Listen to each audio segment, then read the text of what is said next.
আসসালামু আলাইকুম। Hello everyone, সবাই আশা করি ভালো আছেন।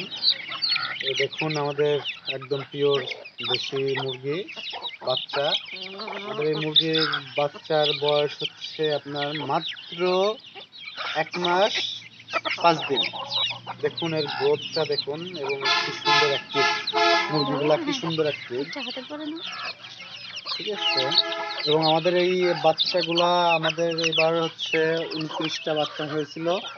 বাচ্চা 2টা বাচ্চা অনলি এই শীতের ভিতর, মাত্র 2টা বাচ্চা অনলি হচ্ছে আমাদের মারা গেছে, হচ্ছে আমাদের নিজের ভুলের কারণে।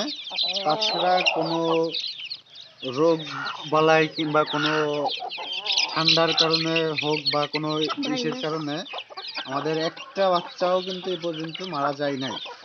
এর কারণটা হচ্ছে আমরা এবার ব্রুডিং সিস্টেমটা অনেক ভালোভাবে করেছি, প্লাস হচ্ছে আপনার এই শীতের ভিতর হচ্ছে আমরা পর্যাপ্ত পরিমাণ লাইটের ব্যবস্থা করেছি, পর্যাপ্ত পরিমাণ খাবার দিয়েছি, এবং ওদের ব্রুডিং এর যে মেডিসিনটা আমরা সেটা হচ্ছে নিয়মিত দিয়েছি। এজন্য আমাদের একটা বাচ্চাও কোনো প্রবলেম নাই। দেখেন আপনি বাচ্চা গ্রোথটা দেখেন, বাচ্চার গ্রোথ গুলো দেখলে আপনি বুঝতে পারবেন, এবং কি পরিমাণ অ্যাক্টিভ বাচ্চাগুলা। 1 মাস 5 দিন বয়স বাচ্চার, দেখেন কি গ্রোথ এবং কি অ্যাক্টিভ। তো আশা করি সবাই হচ্ছে দোয়া করবেন আমাদের এই বাচ্চাগুলো যেন অনেক ভালো থাকে, সুস্থ থাকে, এটাই আপনাদের কাছে আমরা আশাবাদী।